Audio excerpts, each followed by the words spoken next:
నుండి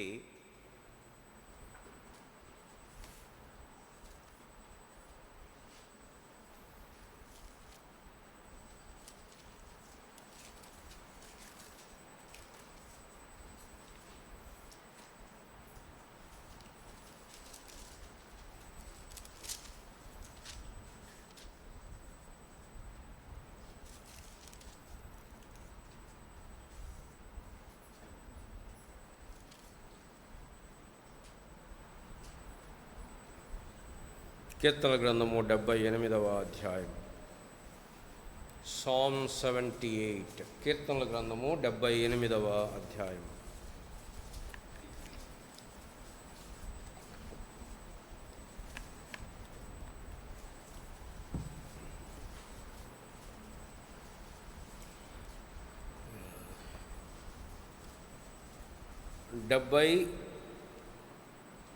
వచనం నుండి 72వ వచనం వరకు మనం కలిసి చదువుకుందాం. కీర్తన గ్రంథం 78వ అధ్యాయము, పాత నిబంధనలో 494వ పేజీ. తన దాసుడైన దావీదును కోరుకొని గొర్రెల దొడ్లలో నుండి అతని పిలిపించెను. పాడి గొర్రెలను వెంబడించుట మాన్పించి తన ప్రజలైన యాకోబును, తన స్వాస్థ్యమైన ఇశ్రాయేలును మేపుటకై ఆయన అతనిని రప్పించెను. అతడు యథార్థ హృదయుడై వారిని పాలించెను, కార్యములయందు నేర్పరి అయి వారిని నడిపించెను. ప్రార్థన చేసుకో. ప్రేమ కలిగిన మా ప్రియ పరలోకపు తండ్రి, ఈ యొక్క ఉదయకాల సమయంలో నిన్ను ఆరాధించటానికి ఎవరు పాడని గీతాన్ని పాడటానికి మీరు మమ్మల్ని సమకూర్చినందుకే వందనాలు, స్తోత్రాలు. మా ఆరాధన, మా జీవితము, మా యొక్క వైఖరి, మా యొక్క మనస్సు, మా హృదయము నీకు అంగీకార యోగ్యంగా చేయండి. మానవ సంబంధమైన, యాంత్రికమైన, అలవాటైనటువంటి ఆచార సంబంధమైన ఆరాధన నుంచి మమ్మల్ని తప్పించండి. యథార్థమైనటువంటి హృదయము కలిగిన వారమై నీ సన్నిధిలో మా హృదయాలు కుమ్మరించుకోవడానికి కృప చూపించండి. నిజమైన ఆరాధన మా హృదయాల్లోంచి పెళ్ళుబికి రావటానికి కావలసినటువంటి వాక్యము, కావలసిన తలంపులు, ఆలోచన మీరు మాకు అనుగ్రహించండి. మా గమనం, మా యొక్క అటెన్షన్ అంతా కూడా దేవుని యొక్క వాక్యం మీద ఉండడానికి కృప చూపించండి. నిలబడుచున్న మీ దాసుడు ఎంత బలహీనుడో మీరు ఎరుగుదురు. నిజంగా నీ ప్రజల ముందు నిలబడడానికి ఎటువంటి యోగ్యత కూడా లేనటువంటి వాడు. ఆయనను కేవలం ఈ పక్క మంటి పాత్రను పరికరముగా వాడుకొనుమని, ఖాళీ చేసి ఐశ్వర్యంతో నింపుమని, మా మధ్యలో మీరు మహిమ, ఘనత, ప్రభావంలో పొందుమని యేసు ప్రభు నామమున ప్రార్థిస్తున్నాం తండ్రి, ఆమేన్.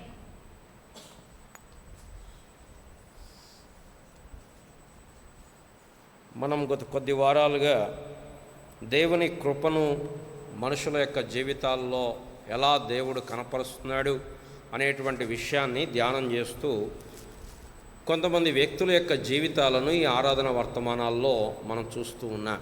మీకు జ్ఞాపకం చేయటానికి గతంలో మనం శిలువ మీద వేలాడినటువంటి దొంగను చూస్తూ వచ్చాం.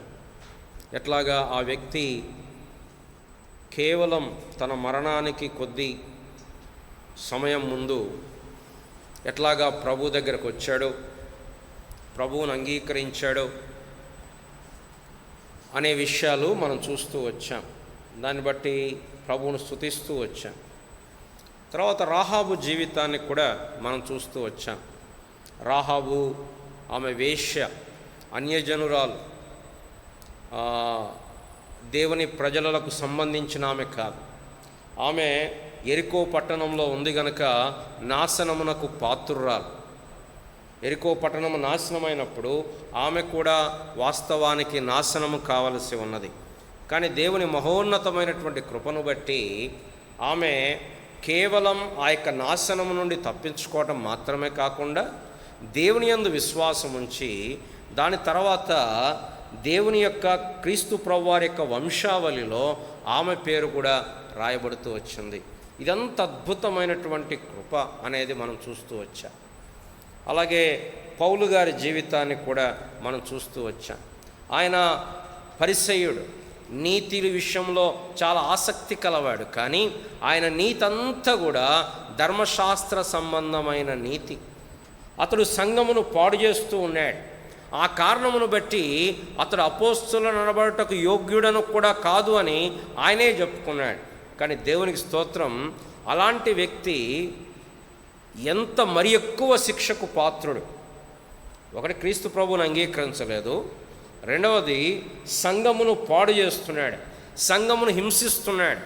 వారిని చంపటమే తన జీవనాధారమైనట్టుగా ఇక్కడ యెరూషలేములో చేసింది సరిపోలేదని దమస్కులోకి వెళ్తున్నాడు, సిరియాలోకి వెళ్తున్నాడు. ఇప్పుడు ఇలాంటి వ్యక్తిని ప్రభు ఏం చేయాలి?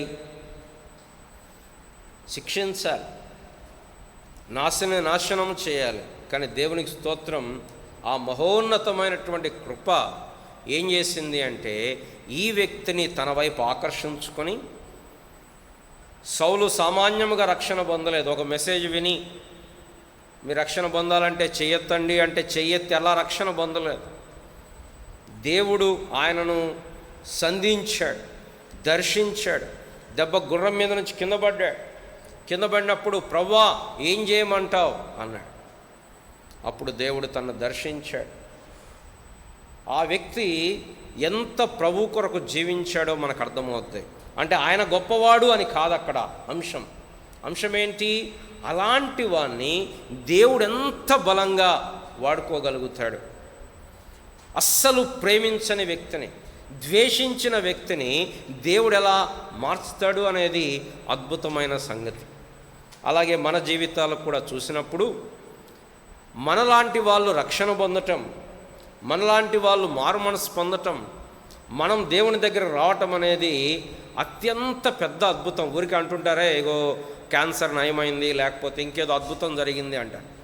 ఆ అద్భుతాల కంటే కూడా, శరీర సంబంధమైన స్వస్థతల అద్భుతాల కంటే కూడా, ఎందుకు అవి ఈనాడు ఉంటాయి, ఇప్పుడు తగ్గిపోవచ్చు, మరలా 10 సంవత్సరాలతో మరలా వస్తుంది కదా, ఎట్లయినా ఈ లోకాన్ని విడిచిపెట్టి పోవాల్సిందే కదా, ఈ శాశ్వతంగా అయితే ఇక్కడ ఉండబోవటంలే కదా.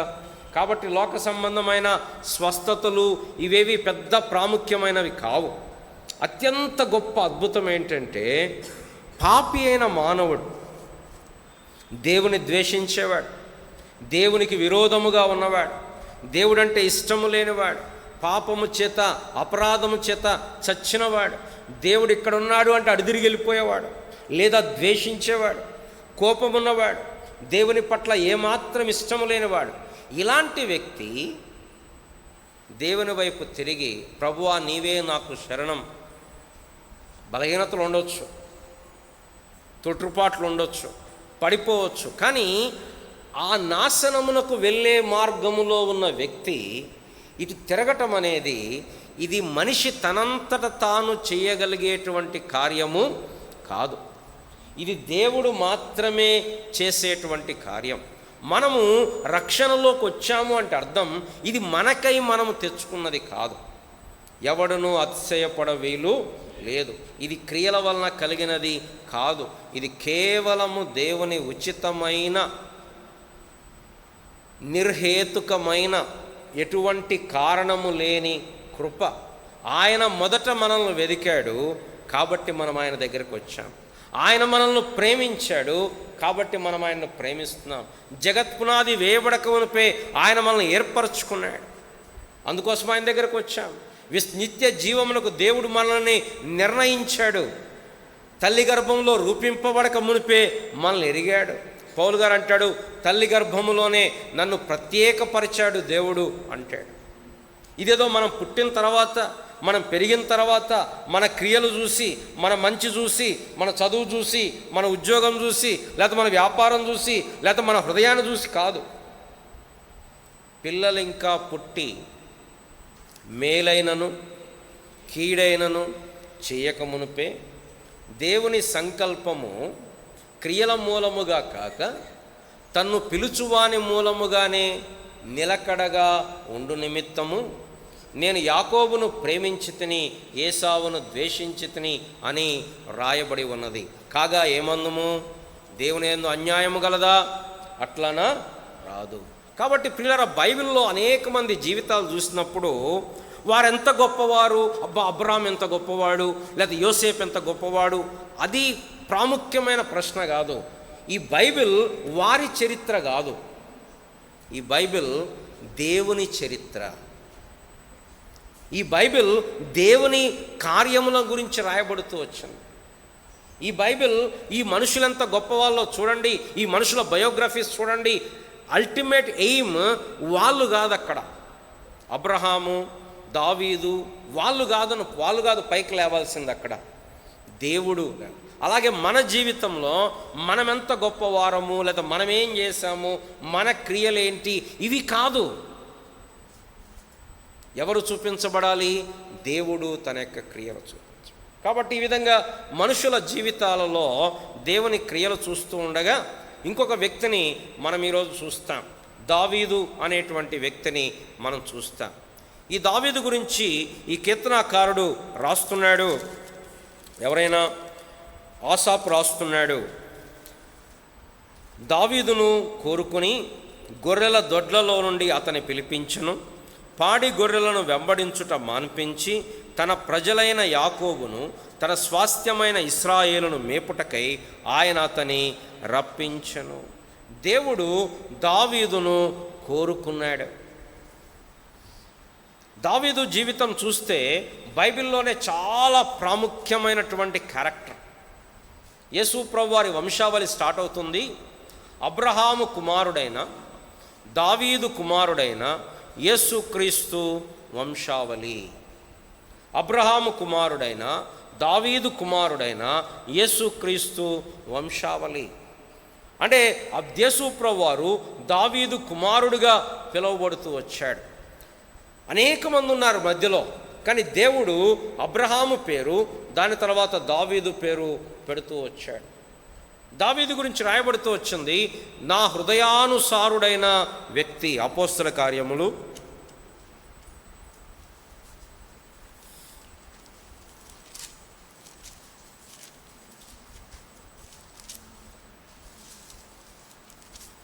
13వ అధ్యాయము, అపోస్తలుల కార్యములు 13వ అధ్యాయము 22వ వచనము.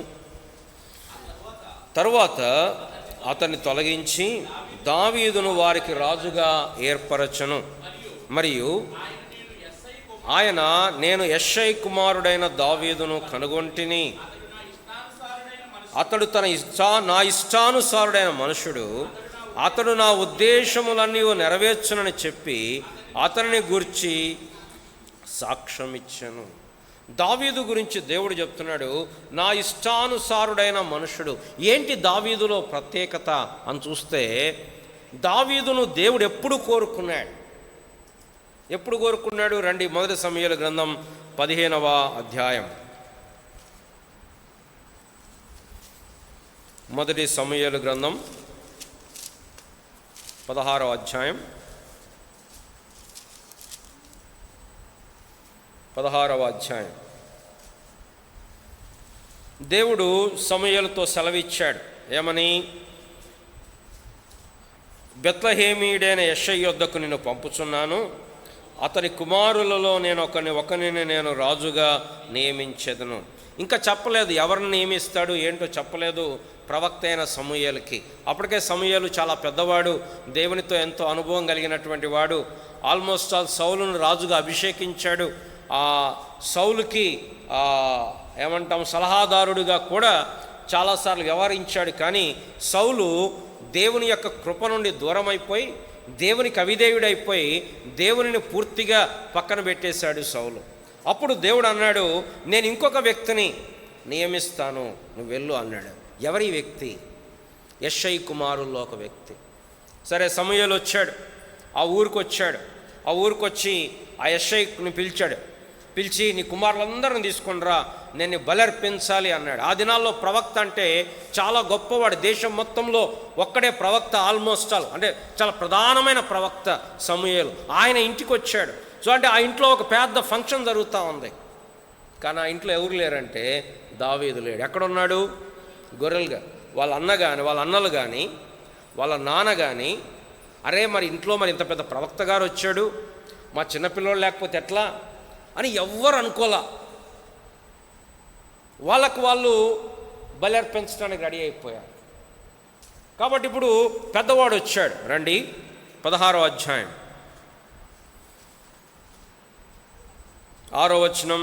వారు వచ్చినప్పుడు అతడు ఏలీయాబును చూచి, నిజముగా యెహోవా అభిషేకించువాడు ఆయన ఎదుట నిలిచి ఉన్నాడని. మొట్టమొదటి ఏలీయాబు వచ్చాడు. రాగానే ఇక సమయ అబ్బా దేవుడు ఎంత మంచి రాజును ఏర్పరచుకున్నాడు. ఎందుకు? ఏం లక్ష్య పెడుతున్నాడు? పై రూపము బహుశా మంచి హైట్ ఉన్నాడేమో. ఎందుకంటే సౌలు జనులందరిలో చాలా హైట్ ఉన్నటువంటి వ్యక్తి సౌలు. ఇప్పుడు ఈ యొక్క సమూయేలు కూడా అనుకున్నాడు, ఏమనుకున్నాడు? అబ్బా దేవుడు ఎంత బలమైన వ్యక్తిని రాజుగా నియమించాడు. అందుకోసమేమో కీర్తనాకారుడు అంటాడు 147వ కీర్తనలో, నరుల బలమందును గుర్రముల కాలి సత్తువయందును ఆయన, గుర్రముల బలమందును నరుల కాలి సత్తువయందును ఆయన ఆనందించువాడు కాడు. కాబట్టి బలమును చూసి ఆనందించేవాడు కాదు. అప్పుడు దేవుడు అన్నాడు, సమూయేలు, ఏంటి సమూయేలు నువ్వు, మీరు మనుషులు పై రూపాన్ని లక్ష్య పెడతారు. మనుషులు ఏం చేస్తారు? నువ్వు ఎట్లాంటి బట్టలు వేసుకున్నావు, నువ్వేం బ్రాండెడ్ వేసుకున్నావా లేదా, నీ షూస్ ఎలా ఉన్నాయి, నీ వాచ్ ఎలా ఉంది, నువ్వు వాడే ఫోన్ ఏ కంపెనీ, ఇవన్నీ చూస్తూ ఉంటారు మనుషులు. దాన్ని బట్టి ఏం చేస్తారు? విలువిస్తారు. మంచి కాస్ట్లీ ఉంటే అమ్మట ఆటోమేటిక్గా రండి కూర్చోండి అంటారు. అదే కొంచెం మంచి మామూలుగా వచ్చామనుకోండి పెద్ద లక్ష్య పెట్టరు. ఇది మనుషుల స్వభావం, దాంట్లో ఏం ఆశ్చర్యం ఏం లేదు. అయితే దేవుడు హృదయమును చూసేవాడు కనుక దేవుడు అన్నాడు, ఈయన కాదన్నాడు. వెంటనే 2వ కుమారుని పిలిపించాడు, అభినాదామును పిలిపించాడు. దేవుడు కాదు అన్నాడు. షమ్మాను పిలిపించాడు, కాదన్నాడు. అందరిని పిలిపించాడు, 7 కుమారులను పిలిపించాడు, 7 దేవుడు కాదన్నాడు. అప్పుడు సమూయేలుకి డౌట్ వచ్చింది.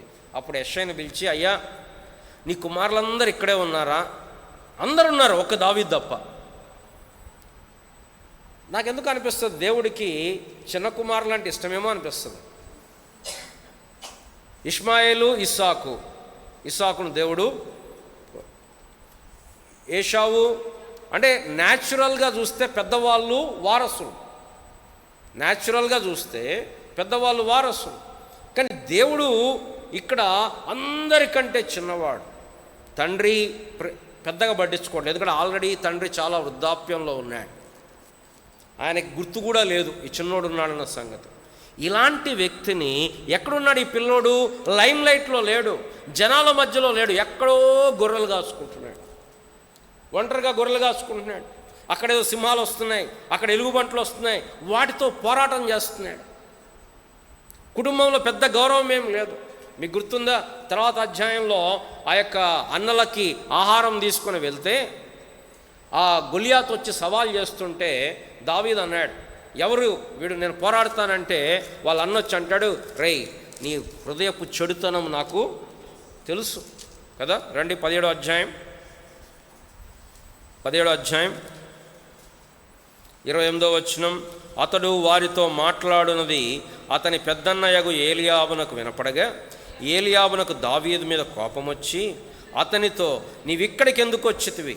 అరణ్యములో నా చిన్న గొర్రె మందను, అదే పెద్ద గొర్రెల మంద కాదు, చిన్న గొర్రె మంద ఎవరి వశం చేసితివి? నీ గర్వం, నీ హృదయపు చెడుతనం నేను ఎరుగుదు. యుద్ధము చూచుటకే కదా నీవు పెద్ద యుద్ధం చేస్తున్నారని వీళ్ళు 40 రోజుల నుంచి రోజు గొల్యాతు రావటం, మీరెవరన్నా రండిరా అంటాం, వీళ్ళు బారిపోవటం. అట్లా ఎన్ని రోజులు జరుగుతుంది? 40 రోజులు. యుద్ధం లేదు, పాళ్ళు ఉట్టిదే. ఇప్పుడు అంటాడు, యుద్ధం చుట్టానికి వచ్చావు కదరా, నీ హృదయపు గర్వం నాకు తెలుసు. అంటే దావీదు కుటుంబంలో ఎంత తృణీకరించబడినవాడు, ఎంత నిరాకరించబడినటువంటి వాడు. కానీ దేవునికి స్తోత్రం. అంటే దావీదుకి ఫేస్బుక్ అకౌంట్ లేదు, ఇన్స్టాగ్రామ్ అకౌంట్ లేదు, యూట్యూబ్ ఛానల్ లేదు. దావీదు ఎవ్వరికీ తెలియదు, దావీదు ఎవ్వరికీ తెలియదు. కానీ దావీదు దేవునికి తెలుసు. దేవుడు ఏర్పాటు చేసుకున్నాడు, దేవుడు ప్రేమించాడు. పిల్లరా, మనల్ని ఎవరు ప్రేమించకపోవచ్చు, మనం గుర్తించకపోవచ్చు, మనకెక్కువ విలువ ఇవ్వకపోవచ్చు, కానీ దేవునికి స్తోత్రం, దేవుడు హృదయములను ఎరిగినటువంటి వాడు. మనల్ని ప్రేమించి మనల్ని ఎప్పుడు మన మీద మంచోళమైనప్పుడు కాదు, మనం మంచి క్రియలు చేసినప్పుడు కాదు. దావీదు పెద్ద యుద్ధాలు చేసి ఆ యొక్క గొలియాతును చంపినప్పుడు అందరూ పరిగెత్తుకొచ్చారు దావీదు దగ్గరికి. ఆఖరికి రాజుగారి కుమారుడు కూడా పెద్ద ఫ్యాన్ అయిపోయాడు, జోనతాన్ పెద్ద ఫ్యాన్ అయిపోయాడు, ప్రేమించాడు. ఎప్పుడు? గొలియాతును చంపిన తర్వాత. కానీ దేవుడు ఎప్పుడు ఏర్పాటు చేసుకున్నాడు అంటే, గొలియాతును చంపక ముందే, గొర్రెల కాపరిగా ఉన్నప్పుడే, చిన్నవానికి, అప్పటికి దావీదుకి యుద్ధాలు తెలియవు. దావీదుకి ఏదో కొంత ఏంటది, ఆ ఎలుగు బంటిని, సింహాన్ని చంపాడు తప్ప కత్తులు పట్టుకోవడం రాదు, కవచం వేసుకోవడం రాదు. కానీ దేవుడు దేని కొరకు దావీదుని ఏర్పరచుకున్నాడు? తన ప్రజలను పాలించటానికి దేవుడు ఏర్పాటు. అంటే దీంట్లో ఏం కనపడుతుందంటే, దేవుని కృప. దావీదేదో క్వాలిఫైడ్ అని కాదు, దావీదేదో మంచి వీరుడని కాదు, దావీదు సూర్యుడని కాదు, దావీదు మ్యూజిక్ వాయిస్తాడని కాదు, దేవుడు ప్రేమించి ఏర్పాటు చేసుకున్నాడు. బైబిల్ చెప్తుంది మన విషయంలో కూడా, మనము జగత్ పునాది వేయబడక మునిపే క్రీస్తు ప్రభువారు మనల్ని ఏర్పాటు చేసుకున్నాడు. మనం ఆయనను కోరుకోలేదు, ఆయన మనల్ని కోరుకున్నాడు. మనం ఆయన వెంట పడలేదు, ఆయన వెంటబడ్డాడు. మనం ఆయన ఏర్పరచుకోలేదు, ఆయన మనల్ని ఏర్పరచుకున్నాడు. ఆయన మనల్ని వెతుకుతూ వచ్చాడు. మనం దూరం బారిపోతున్నా, ద్వేషిస్తున్నా, దూరముగా ఉన్నా దేవుడు మనల్ని ప్రేమించాడు. దావీదు జీవితంలో మనకు అర్థం. బైబిల్లో ఎవరినైనా తీసుకోండి, ఎప్పుడయ్యా దేవుడు వారిని ఏర్పరచుకుందంటే, వారేదో గొప్పవారైనప్పుడు కాదు. అబ్రహాము విగ్రహారాధనలో ఉన్నాడు, దేవునికి దూరంగా ఉన్నాడు, దేవుడు ఏర్పరచుకున్నాడు. యాకోబు తన సొంత జ్ఞానముతో, తన సొంత యుక్తితో ఆశీర్వాదాలు పొందాలని ప్రయత్నం చేస్తున్నాడు, పారిపోతున్నాడు. దేవుడు ప్రత్యక్షమయ్యాడు. దేవుడు ప్రత్యక్షమైన యాకోబేం దేవుని వైపు తిరగల. 20 సంవత్సరాలు పట్టింది యాకోబుకి. ఎప్పుడు? ఆదికాండం 28వ అధ్యాయంలో ప్రత్యక్షమైన తర్వాత దేవుని దగ్గరికి రావటానికి 20 సంవత్సరాలు. ఎప్పుడు? మళ్ళీ దేవుడు వచ్చి పెనుగులాడితే అప్పుడు ఇశ్రాయేలుగా మారాడు. ఎన్ని సంవత్సరాలు దేవుడు వెయిట్ చేశాడు? ఆల్మోస్ట్ మోర్ దాన్ 60 years యాకోబు జీవితంలో. అవసరమా దేవునికి? మనం 10 నిమిషాలు వెయిట్ ఎవరన్నా వస్తారని 10 నిమిషాలు రాలేదని కూడా, నువ్వు రాకపోతే నాకు పెద్ద, నువ్వు ఒక్కడవే రావాలన్నా. దేవుడు సంవత్సరాలు అబ్రహాము జీవితం 75 ఏళ్ల వయసులో పిలిచాడు. అంటే అంత మాకు బహుశా ఒక 5 సంవత్సరాలు అటు ఇటు ఉండొచ్చేమో ఆ ప్రయాణం అదంతా వేసుకుంటే. మోషే జీవితం దేవుడు వాడుకోవడానికి 80 సంవత్సరాలు ఆగాడు. 40 సంవత్సరాలు పుట్టి పెరిగిన తర్వాత 40 సంవత్సరాలు అరణ్యంలో సిద్ధపరుచుకున్న తర్వాత. అంటే దేవుడు తను ప్రేమించిన వారి పట్ల ఎంత ఓపిక, ఎంత పట్టింపు, ఎంత సహనం, ఎంత టైం ఇస్తున్నాడు వాళ్ళకి. దావీదు జీవితంలో చాలా సంగతులు మనం చెప్పుకోవచ్చు, మనకంత సమయం లేదు. కానీ దేవుడు దావీదు జీవితాన్ని ఎలా మలిచాడో మనకు అర్థమవుతా. దావీదు మొట్టమొదటి దేవుడు ఏర్పరచుకున్నాడు. ఇది దావీదు తలాంతు కాదు, దావీదు యొక్క స్పెషాలిటీ కాదు. దావీదేం ఉన్నతమైన కుటుంబంలో వాడు కాదు, చాలా పేదవాడు, నిరుపేదవాడు. కుటుంబంలో గౌరవం లేదు, అన్నల దగ్గర గౌరవం లేదు, ఎవ్వరు తన పేరు కూడా పెద్దగా తెలియదు. అలాంటి దావీదును దేవుడు ఏర్పరచుకున్నాడు. రెండవది, తన జీవితాన్ని దేవుడు మలస్తూ వచ్చాడు. ఎప్పుడు వచ్చాడు దావీదు అక్కడికి? గొలియాతు సవాలు చేస్తున్నప్పుడు వచ్చాడు. వచ్చినప్పుడు దావీదు అన్నాడు, నేను పోరాడతాను అన్నాడు. పోరాడాడు. దావీదు తన బలంతో గొలియాతును జయించాడంటారా? దావీదు తన యుక్తితో గొలియాతును జయించాడంటారా? దావీదు అలా విసిరినప్పుడు అక్కడ తగలకుండా ఇంకెక్కడో తగిలిండుంటే దావీదు పరిస్థితి ఏంటి? అసలు గొలియాత్ ఎక్కడ, దావీదు ఎక్కడ? 9 అడుగుల గొలియాత్ ఎక్కడ? మా అంటే ఒక 5 అడుగులో 4.5 అడుగులో ఉండే దావీదు ఎక్కడ? ఒకవేళ ఇక్కడ తగలకుండా, తగిలినా చనిపోకుండా కొంచెం పైకో కొంచెం కిందికో ముక్కు తగిలి రక్తం గారుంటే గొలియాత్ ఏం చేసి ఉండేవాడు? దావీదును ఒక్కసారి ఆలోచించండి. పీసులు అయిపోయేవాడు దావీదు. అసలు ఎక్కడ కండకి కనపడకుండా అయిపోయేవాడు. ఇది దేవుడు ఇచ్చినటువంటి విజయం. నేను అనుకుంటాను, దావీదు అనుకుని ఉంటాడు, అబ్బా దేవుడు ఇక నెరవేరుస్తున్నాడు, ఇక అయిపోయింది, ఇక గొల్యాతును చంపినమంటే నెక్స్ట్ ఏంటి? సైన్యంలోకి ఎంట్రీ వచ్చింది. సైన్యంలో యుద్ధాలు చేస్తున్నాడు. యుద్ధాలకు ఎటు పోయినా దేవుడు తోడుకుంటున్నాడు. చూడండి, మొదటి సమూయేలు గ్రంథం 18వ అధ్యాయం, మొదటి సమూయేలు గ్రంథం 18వ అధ్యాయం 14వ వచనం. మరియు దావీదు సమస్త విషయములలో సుబుద్ధి కలిగి ప్రవర్తింపగా యెహోవా అతనికి తోడుగా ఉండెను. మనం చదువుతాం 12వ వచనంలో, యెహోవా తనను విడిచి దావీదునకు తోడయుండుట చూచి సౌలు దావీదునకు భయపడెను. 18వ అధ్యాయం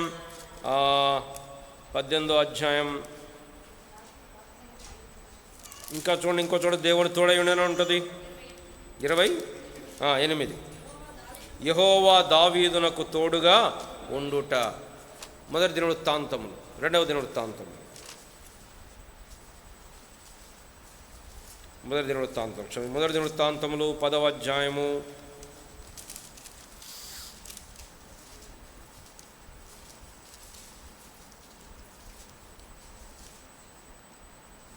11వ అధ్యాయం 9వ వచనం. సైన్యములకు అధిపతి యెహోవా అతనికి తోడయుండగా దావీదు ఈ ప్రకారం అంతకంతకు అధికుడగుచు వచ్చెను. కానీ దేవుడు దావీదుకు తోడుగా ఉంటూ వచ్చాడు. తన ప్రతి పరిస్థితిలో దావీదుకు తోడుగా. ఏ పరిస్థితిలో? ముఖ్యంగా బహుశా దావీదు అనుకుని ఉంటాడు, అబ్బా ఇంక నేను నెక్స్ట్ రాజు అయిపోతాను, ఎందుకు అభిషేకించాడు కదా సమూయేలు అనుకుని ఉంటాడు.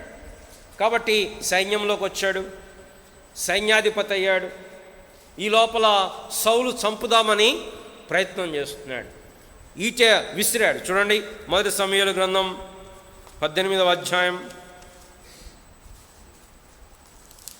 మొదటి సమూయేలు గ్రంథం 18వ అధ్యాయం 10వ వచనం. మర్నాడు దేవుని యొద్ద నుండి దురాత్మ సౌలు మీదికి బలముగా వచ్చినందున అతడు ఇంటిలో ప్రవచించుచుండగా దావీదు మునపట్లాగున వీణ చేత పట్టుకొని వాయించాడు. ఒకప్పుడు సౌలు చేతిలో ఒక ఈట ఉండగా దావీదును పొడిచి గోడకు బిగించుదననుకొని సౌలు ఆ ఈటను విసరను. అయితే తగలకుండా దావీదు 2 మార్లు. దేవుడు దావీదును కాపాడుతూ ఉన్నాడు. దేవుడు తోడుగా ఉన్నాడు కాబట్టి కాపాడుతున్నాడు. ఎక్కడి నుంచి? సౌలు చేతిలోంచి కాపాడుతున్నాడు. యుద్ధాలలో దేవుడు దావీదును కాపాడుతున్నాడు. దాని తర్వాత దావీదు కష్టముల గుండా వెళ్ళాడు, మనకు తెలుసు. రాజైతే ప్రాసెస్లో సైన్యంలో చేరాడు, సైన్యాధిపతి అయ్యాడు, రాజుగారికి అల్లుడయ్యాడు. ఇక దావీదు అనుకుంటాడు, ఇక రేపో ఎల్లుండో ఇక నెక్స్ట్ స్టెప్ రాజుగారి సింహాసనమే. కానీ అక్కడి నుంచి దేవుడు చెదరగొడితే దావీదు భార్యకు దూరమై, పిల్లలకు దూరమై, ఆ యొక్క తల్లిదండ్రులకు దూరమై పారిపోయాడు. బైబిల్ చెప్తుంది, చరిత్రలో దావీదు దాదాపు 9 సంవత్సరాలు,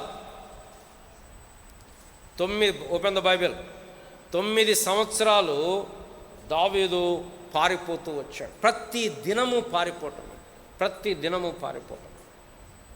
సౌలు దయ్యం పట్టిన వాడై పరిపాలనంతా వదిలిపెట్టి పిచ్చి పట్టినట్టుగా దావీదును తరుముతున్నాడు. మధ్యలో 2-3 సార్లు దావీదు చేతికే సౌలు చిక్కాడు, కానీ సౌలు చేతికి దావీదు చిక్కలేదు. కారణం ఏంటంటారు? దేవుడు కాపాడుతూ వచ్చాడు. రండి, మొదటి సమూయేలు గ్రంథం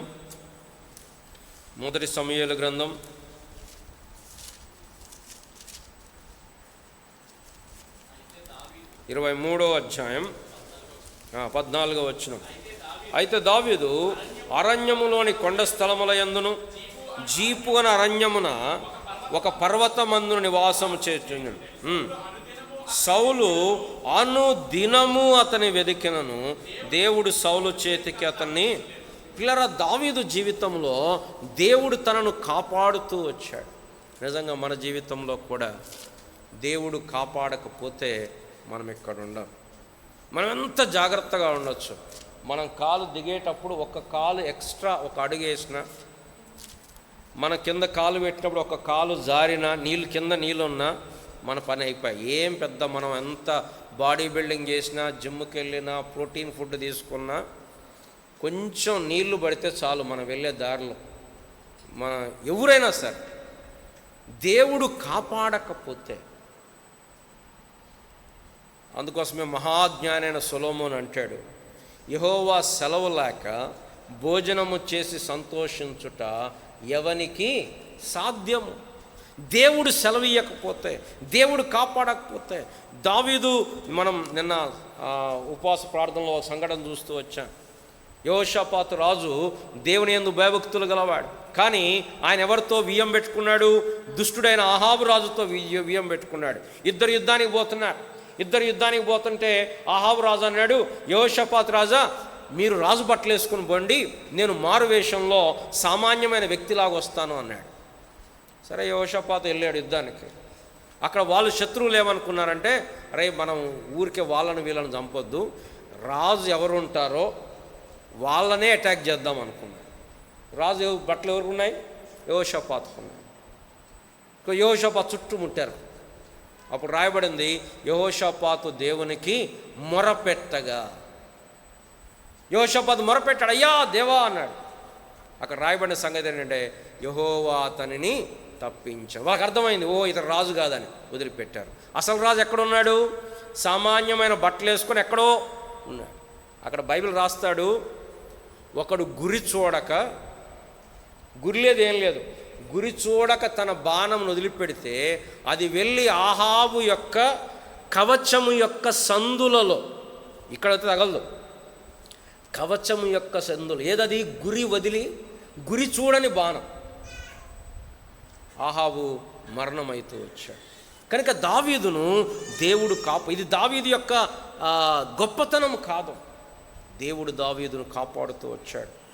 సౌలు చేతిలో కాపాడుతూ అనేకమైన యుద్ధాలు. దావీదు జీవితం అంతా యుద్ధాలమయమే, పోరాటమయమే. దావీదు సుఖపడ్డ చాలా తక్కువేమో అనిపిస్తుంది. పోరాటాలు, యుద్ధాలు. దాని తర్వాత తాను పాపం చేసిన తర్వాత అబ్షాలోము చేతిలో నుండి పారిపోతూ వచ్చాడు. అప్పుడు దేవుడు కాపాడుతూ వచ్చాడు. దావీదు చేసిన అన్ని యుద్ధాలలో దావీదు ఏనాడో యుద్ధంలో హతం కావాలి, కానీ దేవుడు కాపాడుతూ వచ్చాడు. మొట్టమొదటి దేవుడు ఏర్పరచుకున్నాడు. రెండవది దేవుడు తోడుగా ఉన్నాడు. మూడవది దేవుడు కాపాడుతూ వచ్చాడు. నాలుగవది దేవుడు తనతో నిబంధన చేశాడు, ఆశీర్వదించాడు.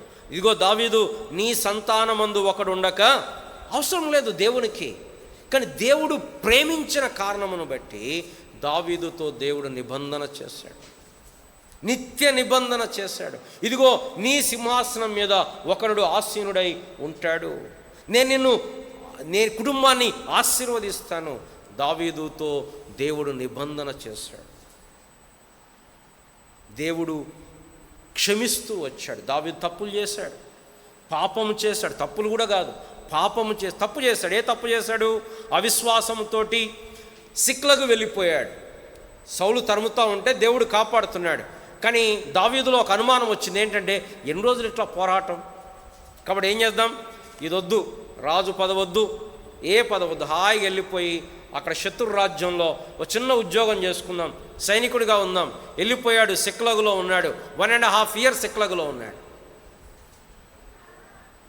అప్పుడు శత్రువు వచ్చాడు, మొత్తం దోచుకొని వెళ్ళిపోయాడు. దేవుని స్తోత్రం. దేవుడు దావీదును, అంటే దావీదు ఏ పరిస్థితి గుండా వెళ్ళాడంటే ఆ సమయంలో, ఒకవైపేమో ఎవరి మీద దేవుడు తనను రాజుగా నియమించబోతున్నాడో వారి మీద యుద్ధానికి పోతున్నాడు. చూడండి ఎంత ప్రమాదకరమో ఇది. దావీదు దేవుని ప్రజల మీద యుద్ధానికి పోతున్నాడు. ఎవరు ఆప్ చేయాలి దావీదును? మరి పోకుండా ఉంటే రాజుకు అనుమానం వస్తుంది, పోతే బహుశా దావీదు జీవితంలో ఎప్పుడు రాజు కాలేడు. ఎందుకు? వాళ్ళ మీద యుద్ధం చేసి వాళ్ళ మీద రాజు ఎట్లయితాడు? మధ్యలో ఎవరు వచ్చి ఉంటారు? దేవుడు వచ్చి. ఫిలిస్తీన్ల సర్దారుల్లో దేవుడు అనుమానం, అక్కడ రాయబడలేదు కానీ అనుమానం పుట్టించుంటాడు. దావీదు వద్దు, మనకి పంపించే దావీదుని అన్నాడు. దావీదు వెనక్కి వచ్చేసరికి సిక్లగులో మొత్తం ఎత్తుకొని పోయారు. దావీదు ఎవరిని చేర్చుకున్నాడు? ఇబ్బంది గల వాళ్ళని, అసమాధానంగా ఉన్న వాళ్ళని, అప్పుల వాళ్ళని చేర్చుకున్నాడు. ఇప్పుడు వీళ్ళందరూ ఏం చేశారు తెలుసా? దావీదు మీద రాళ్ళు ఎత్తారు చంపుదామని. ఎందుకు? నువ్వు చెప్పినట్టు వింటున్నాం, మా భార్యను పిల్లలు అందరూ ఎత్తుకొని పోయారు, కాబట్టి ఎవరినైతే దావీదు చేరదీశాడో వాళ్ళందరూ దావీదును చంపటానికి రాళ్ళు ఎత్తారు. చూడండి ఆ మాట, అంటే ఒక్కోసారి జీవితం ఎలాంటి పరిస్థితులను తీసుకొస్తుందో అనేది మనకు అర్థమవుతూ ఉంటుంది. మొదటి సమూయేలు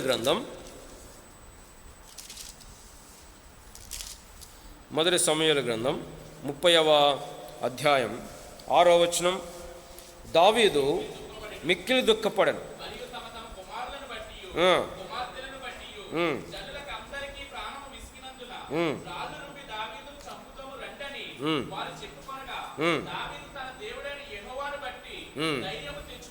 వాళ్ళు ఏమనుకున్నారంటే చంపుదాం పట్టు దావీదు అనుకున్నారు. కానీ దేవుని స్తోత్రం, దేవుడు తనను కాపాడుతూ వచ్చాడు. అప్పుడు దావీదు దేవుని పట్ల ధైర్యం తెచ్చుకొని మరలా సమస్తమును సంపాదించుకున్నాడు. దేవుడు ఇచ్చాడు, దేవుడు తనను ఆశీర్వదిస్తూ వచ్చాడు, క్షమించాడు తన పాపము. అంతేకాదు దాని తర్వాత బత్షెబాతో పాపం చేశాడు, నరహత్య చేశాడు, వ్యభిచారం చేశాడు, మోసము చేశాడు, కపటము చేశాడు, వేషధారణ చేశాడు. ఇలాంటి వాడిని ఇప్పుడు దేవుడు ఏం చేయాలి? సౌలుని ఏం చేశాడు? దేవుడు తోసివేశాడు. కానీ దావీదును సౌలుకు దూరము చేసినట్లు నా కృపను దూరము చెయ్యక. ఎందుకు? దావీదు మంచోడు. దావీదు సౌలు ఇద్దరు జీవితాలు చూడండి. సౌలులో ఉన్న పాపం ఏంటి?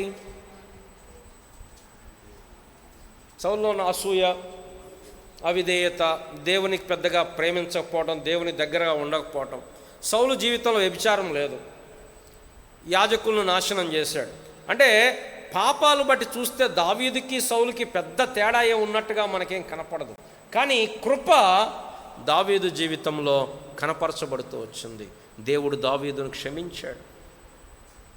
ఎలా చెప్తాం క్షమించాడని? మరలా కొత్త నిబంధనలో దావీదు పేరు కనపడుతుంది. దావీదు తర్వాత కూడా అనేక మంది రాజుల జీవితాల్లో దేవుడు చెప్తాడు, ఇతడు దావీదు వలె ఉన్నాడు, ఇతడు దావీదు వలె లేడు, ఇతడు దావీదు వలె ఉన్నాడు, ఇతడు దావీదు వలె లేడు.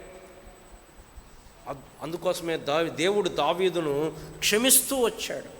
మన జీవితంలో కూడా ప్రియులరా, ఒకవేళ దేవుడు క్షమించకపోతే నువ్వు నేను ఇక్కడ ఉండేవారం కాదు. కారణం, మనమెంత బలహీనులమో మనకు తెలుసు, మనమెంత తప్పిపోయేవారమో మనకు తెలుసు.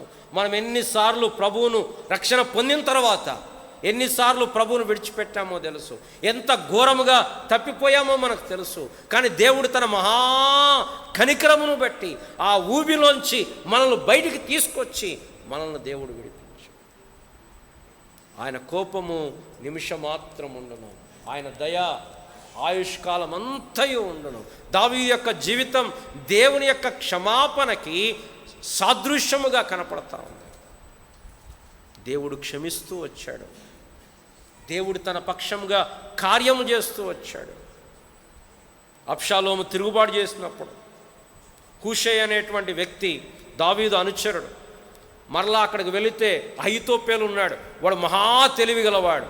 వాడేం చెప్పాడంటే అబ్షాలోంకి, రాజా మీ నాన్న ఇప్పుడు టైర్డ్ అయిపోయి ఉన్నాడు, ఈ రాత్రి కొంతమంది జనుల్ని ఈ రాత్రిని వెళ్ళి మొత్తాన్ని చంపేసి తీసుకొస్తానన్నాడు.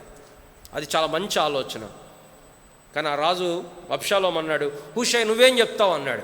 ఈ హూషై దావీదు అనుచరుడు కాబట్టి ఏం చెప్పాడు, రాజా నువ్వు భలే ఉన్నావు, మీ నాన్న ఎలుగుబంటి, ఇప్పుడు వాళ్ళు అసలే పిల్లలను పోగొట్టుకుని ఎలుగుబంటిలాగున్నారు, మీ నాన్న సంగతి సింహం లాంటోడు మీ నాన్న, ఇవి రోజు పోతే మనం చచ్చిపోతాం, ఓ పని చేద్దాం, అందరిని పిలుచుకొని ఒక 1 రోజులు టైం తీసుకొని మొత్తం తీసుకొని పోదామన్నారు. అక్కడ రాయబడింది ఏంటి తెలుసా? రండి, దేవుడు అక్కడ ఇన్వాల్వ్ అయ్యాడు. 2వ సమూయేలు గ్రంథం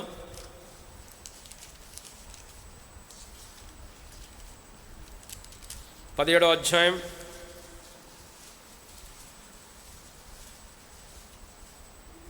14వ వచనం.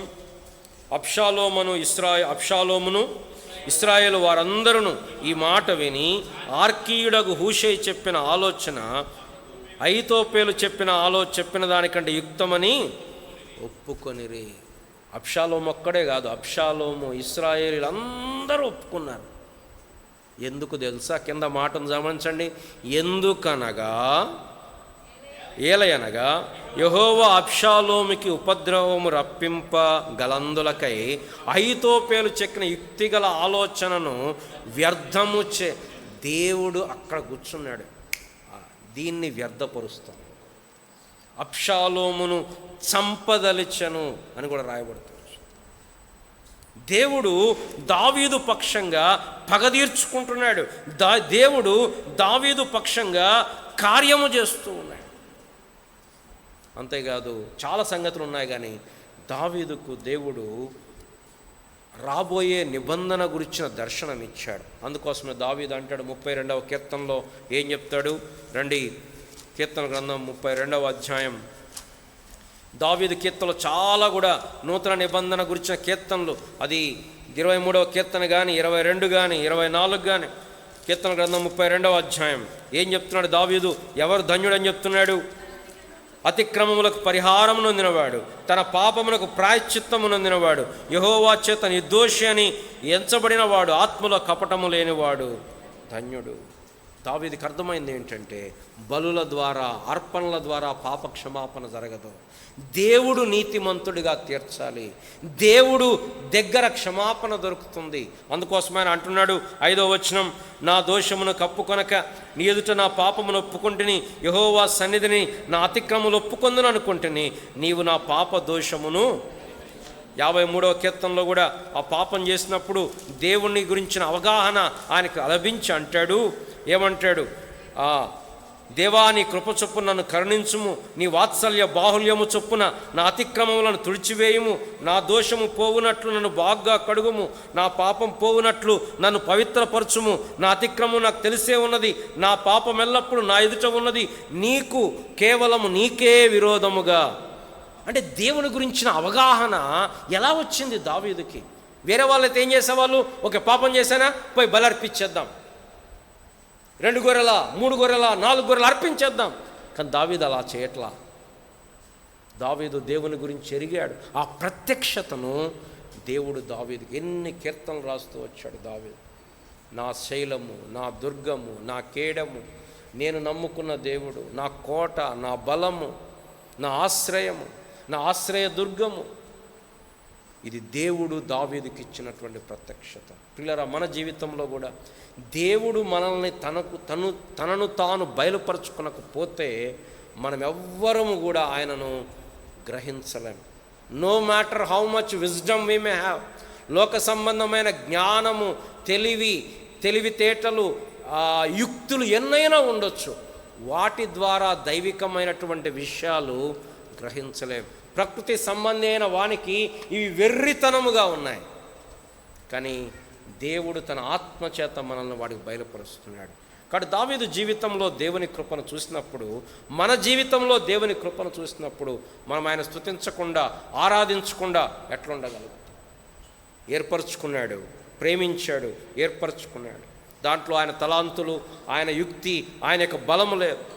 కాపాడాడు, తోడుగా ఉన్నాడు, కాపాడాడు, భద్రపరిచాడు, క్షమించాడు, విజయం ఇచ్చాడు, సింహాసనం మీద కూర్చోబెట్టాడు, నిబంధన చేశాడు, తన పక్షముగా కార్యం చేశాడు, తనకు దేవుని గురించిన ప్రత్యక్షత ఇచ్చాడు. ఏంటయ్యా దావీదు ధన్యత? గొర్రెల కాపరిని ఇప్పుడు రాజు అయ్యాను, అది కాదు ధన్యత. యెహోవా చేత నిర్దోషి అని ఎంచబడిన వాడు. చాలామంది సాక్ష్యం అనగానే, ఒకప్పుడు నేను పేదరికంలో ఉన్నాను, ఇప్పుడు పెద్ద ఆస్తి వచ్చింది, ఇప్పుడు పెద్ద భవనంలో ఉన్నాను, కారులో తిరుగుతున్నాను. మంచిదే, దేవుని స్తోత్రం. కానీ అది పెద్ద ఆశీర్వాదం ఏం కాదు. అన్యజనులకు చాలామందికి ఆశీర్వాదాలు ఉన్నాయి. ఎట్లా అంటే, మనకున్న ఆశీర్వాదం ఏంటంటే, మనం ఒకప్పుడు పాపంలో శాపంలో ఉన్నవారిని ఇప్పుడు దేవుడు వాటి నుంచి విడిపించి నిత్య నిబంధనలోకి నడిపించాడు. దావీదు క్రీస్తు పూర్వం 1000 సంవత్సరాల్లో జీవిస్తే 900, ఇప్పుడు 2000 సంవత్సరాలు, అదొక 3000 సంవత్సరాల తర్వాత కూడా ఇంకా దావీదు గురించి మనం మాట్లాడుకుంటున్నాం. నిజంగా దావీదు అంత విలువైన వాడా? కాదేమో. ఏంటది మరి? దేవుని కృప. మన జీవితంలో కూడా దేవుని కృప లేకపోతే మన జీవితం వ్యర్థమే. దాన్ని బట్టి ప్రభువును స్తుతించి ఆరాధిస్తాం. అంత లేచిన పాట పాడుకుందాం. కుమార్, సంస్తుతింతుము నిన్నే,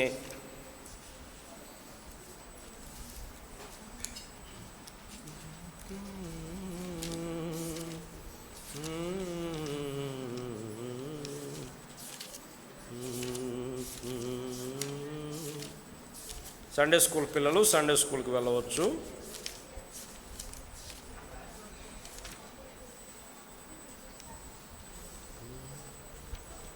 88, పాట సంఖ్య 88. ముందుకు వచ్చేయండి. ముందుకు రాగలిగిన వారు మీ ముందు చైర్లు ఏవి కూడా ఖాళీగా ఉండకుండా చూడండి. కింద కూర్చోగలిగిన వాళ్ళు ముందుకు వచ్చేయచ్చు. కింద కూర్చోలేని వాళ్ళు మీరు వెనకాల చైర్లో కూర్చోవచ్చు.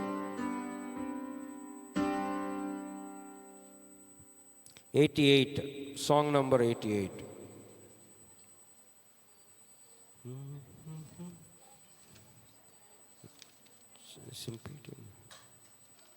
సంస్తుతింతుము నిన్నే సౌలును విడచితివి, సంస్తుతింతుము నిన్నే సౌలును విడచితివి, దావీదును కోరుకొని దీవించిన యెహోవా, దావీదును కోరుకొని దీవించిన యెహోవా, యెషయి పుత్రులలో ఎర్రని వాడతడు, యెషయి పుత్రులలో ఎర్రని వాడతడు, నేత్రాలు చక్కనివి నేర్పరి మాటలలోనా, నేత్రాలు చక్కనివి నేర్పరి మాటలలోనా, రత్నవర్ణుడు యేసు మాటలు దయగలవి, రత్నవర్ణుడు యేసు మాటలు దయగలవి, పువ్వలావల్ వెలయో కన్నులు గలవాడేసు, పువ్వలావల్ వెలయో కన్నులు గలవాడేసు, సంస్తుతింతుము నిన్నే సౌలును విడచితివి, సంస్తుతింతుము నిన్నే సౌలును విడచితివి, దావీదును కోరుకొని దీవించిన యెహోవా, దావీదును కోరుకొని దీవించిన బెత్లెహేము నందు ఖ్యాతిగా వాయించి, బెత్లెహేము నందు ఖ్యాతిగా వాయించి, సొంపగు పాటలు పాడే సుగుణాల సుందరుడు, సొంపగు పాటలు పాడే సుగుణాల సుందరుడు, పరమగీతము పాడే